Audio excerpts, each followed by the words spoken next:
Good afternoon বন্ধুরা, কেমন আছো সবাই? আশা করছি সবাই খুব ভালো আছো। আর আমিও খুব ভালো আছি। অঙ্কিতা লাইফস্টাইল ব্লগে তোমাদের সবাইকে অনেক ওয়েলকাম আর অনেক ভালোবাসা। তো আজ আমার মেয়ের স্কুলের প্রোগ্রাম আছে সংস্কৃতি লোকমঞ্চে, তো তাই একটু সাজুগুজু।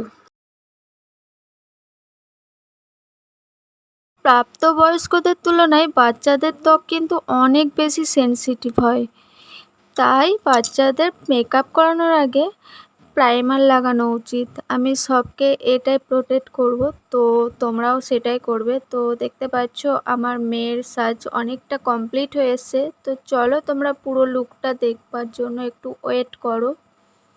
আজ কি হয়েছে জানো তো বন্ধুরা, এই যে অন্বেষা যে শাড়িটা পরে রয়েছে, সেই শাড়িটা পরাতে গিয়ে আমার পুরো দম বেরিয়ে গেছিলো, কারণ শাড়িটা আমাকে ওকে ডবল করে পরাতে হয়েছে। আর আমি ওকে না ফার্স্ট টাইম এইভাবে পরালাম, যে শাড়িটা পরিয়েছি সেই শাড়িটা আমি ওকে ফার্স্ট টাইম পরেছি।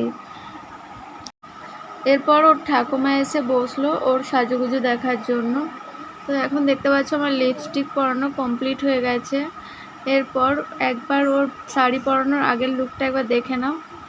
তো দেখতে পাচ্ছ ও যে লিপস্টিকটা পরেছে ওটা ভালো করে পরানো হয়নি, তো পরিয়ে নিয়েছিলাম। আর এইদিকে দেখতে পাচ্ছ টোটো চলে এসছে।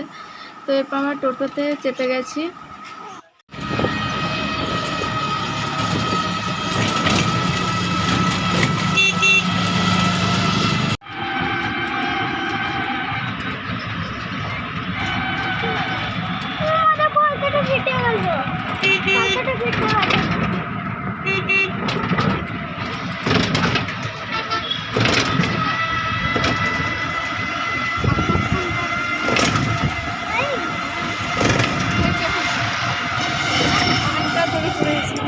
এদিকে আমরা টোটো থেকে নেমে গেছি আর এগোচ্ছি এখন সংস্কৃত লোকমঞ্চের দিকে। তো প্রায় আজ আমাদের অনেকটাই লেট হয়ে গেছিলো, আমরা ভেবেছিলাম, বাট লেট একদমই হয়নি, কারণ আমরা যাওয়ার পরে অনেকে গেছিলো। তো তোমাদের দাদাভাই এখন অন্বেষাকে নিয়ে গ্রিন রুমের দিকে এগোচ্ছে। আর আমরা এসেছি পেছন গেট দিয়ে। এদিকে দেখো সামনে গেট দিয়ে অনেকেই ঢুকছিল। তো এইদিকে অন্বেষার বন্ধুর মা ঢুকছে সবে, তখন আমরা গল্প করতে লেগেছিলাম। আর এইদিকে দেখতে পাচ্ছ এখন ভাষণ দিচ্ছে। তো পুরো ভিডিওটা দেখো, কেউ স্কিপ করবে না, স্কিপ করলে অনেক কিছু মিস করবে।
এরপর আমরা সংস্কৃত লোকমঞ্চ থেকে বেরিয়ে আসি। আর পেছন দিকে দেখতে পাচ্ছ আমার ভাইয়ের বউ আমার ছোটো মেয়েটাকে ধরেছিল। তো ও বললো আমি ধরবো, তো আমি বললাম ঠিক আছে তাহলে তাই ধর।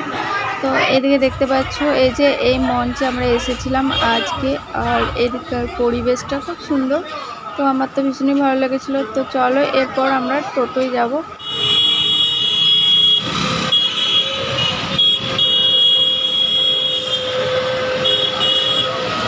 এরপর আমরা টোটো থেকে নেমে গিয়ে এখানে আমাদের পাড়ার মধ্যে একটা সবজির দোকান রয়েছে, তো সেখানে সবজি কেনার জন্য দাঁড়িয়েছিলাম আমি। তো তোমাদের দাদাভাই বললো চলো কি কি লাগবে বলে দাও, আমি নিচ্ছি। তো আমি অর্ডার করছিলাম, তো আমার তো অভ্যেস অর্ডার করা, কি বলবো। এদিকে টমেটো নিচ্ছিল, এদিকে আরও সবজি কিনছিল।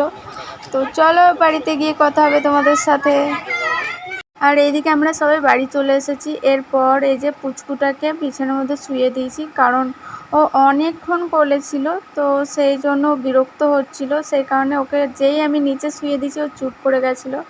তো ওকে আমি একটু আদর করার জন্য একটু বসলাম। তো দেখতে পাচ্ছ আমি এখন আদর করছি, ও মায়ের আদর খাচ্ছিল। আর এদিকে আঙুল চুষতে শিখেছে নতুন নতুন। আর এই আঙুল চুষাটা কিন্তু আমার বড় মেয়েই শিখিয়েছে ওকে। ও আবার আমাকে কি বলে জানো তো, বলে যে আঙুল চুষলে নাকি ও চুপচাপ থাকবে, তোমাকে জ্বালাতন করবে না, আমাকে এটাই বলেছে।